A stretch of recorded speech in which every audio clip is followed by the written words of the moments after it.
FBI settima stagione. Anticipazione dell'episodio che andrà in onda in prima visione televisiva sabato 31 gennaio 2026 su Rai 2 alle ore 21:20. Nel 15° episodio della settima stagione intitolato Il discepolo, quando due donne vengono uccise in modo simile, la squadra dell'FBI deduce che si tratta di un emulatore che ammira le gesta dell'assassino seriale Ray Di Stefano, condannato e incarcerato da Maggie 17 anni prima. L'agente decide di chiedere aiuto al criminale, che accetta con riluttanza dopo che Maggie gli promette che potrà incontrare il padre malato. Grazie alle dritte di Di Stefano, l'FBI riuscirà a identificare l'emulatore.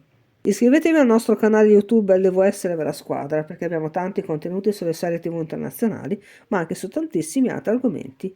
Buona visione a tutti quanti!